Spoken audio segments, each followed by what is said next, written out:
Valentine's Day. For some people, it's this wonderful day of romance, right? But for so many others, it can honestly feel like a day of pressure or even sadness. Well, today we're going to flip that script. We're diving into some amazing insights from Teresa Kay's blog, Sunshine and Faith Evermore, to explore 4 really powerful dimensions of love that can help us take this day back and fill it with joy and real connection. Okay, let's just be real for a second. It doesn't matter if you're single, married, widowed, or somewhere in between, this holiday can feel kind of heavy, can it? It can dig up feelings of loneliness or stress or this pressure to perform romance in a very specific way. If you've ever felt that, I really want you to hear this. You are so not alone. But here's the really good news. Love is just so much bigger than a box of chocolates or a fancy dinner. It really is. And we have the power to shift our focus away from that super narrow definition of love to one that's way broader, deeper, and, just a lot more fulfilling. And this is the core idea from Teresa Kay's blog. She calls it the ripple effect. The whole idea is that true, lasting love isn't just something we go out and find. It's something that actually starts at our very core and then ripples outward. So we're going to explore these 4 dimensions: vertical, internal, horizontal, and temporal love, and use them as our map to reclaiming the day. So let's start at the very, very center of that ripple, vertical love. This is the foundation of everything. It's all about connecting with the ultimate source of love, something greater than ourselves, before we even think about looking for it anywhere else.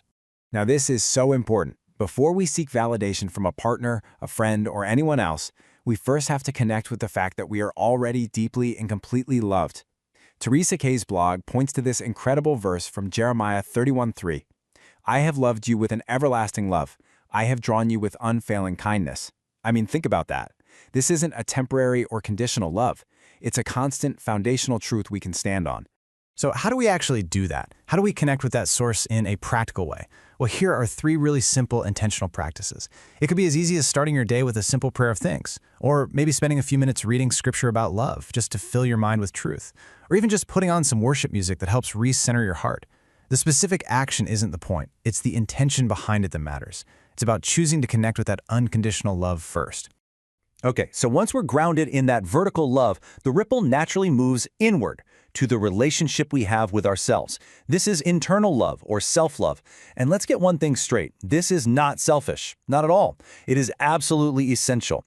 You are the vessel that holds and gives love, and that vessel needs care. And, celebrating yourself doesn't have to be some grand, complicated gesture. Just look at these simple, beautiful ideas. It's about treating yourself with the same kindness you would show a dear friend. So go ahead, buy yourself the flowers. Read that book you've been wanting to get to. Take a long, relaxing bath. It's all about intentionally showing yourself some care and appreciation. A huge piece of this internal love puzzle is just letting go of all that external pressure. It's about releasing the idea that your worth is somehow measured by romantic gestures or the gifts you get. Instead, we can measure the day by how much love we are willing to give and receive in all its amazing forms, right here in the life we have right now. All right, now that our foundation is set and our own vessel is cared for, that love is just ready to ripple outward into the 3rd dimension, horizontal love. And this is all about our connection with other people.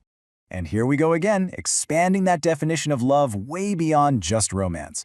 Horizontal love is about celebrating all of our connections, the kindness we share with our friends, the support we get from our family, the bonds we have with our community. This is a chance to actively remind all the important people in your life just how much they really mean to you. In fact, one of the most powerful ways to feel love is to actually give it away. The verse from John chapter 13 reminds us, "As I have loved you, so you must love one another." This can be something as simple as sending a text to a friend you know might be feeling lonely, or maybe something more involved like volunteering or donating to a cause you care about. When you pour love out to bless others, you are truly, truly blessed in return. It always comes back. And that brings us to the 4th and final ripple, which is such a cool and fascinating concept, temporal love. This is all about our relationship with love across time, the past, the present, and the future. So temporal love asks us to really look at our relationship with time. On one hand, especially for those who might have lost a loved one, it's so important to honor the past by celebrating those cherished memories. But on the other hand, we can also actively shape our future by creating new, meaningful traditions that completely redefine what this day means for us moving forward. But the real anchor for all of this, the thing that holds temporal love together, is the present moment. Instead of getting stuck on what we feel is missing from our past or what we're anxious about in the future, we can root ourselves right here, today. And the most powerful tool for doing that? Gratitude.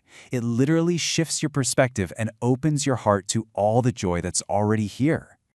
So here is my challenge to you today. Start a gratitude journal. It is such a simple practice, but I promise you its impact is absolutely profound. Just take a few moments each day to write down 3 specific things you're thankful for. It actually trains your brain to start seeing the blessings that are already all around you. So let's bring it all back together.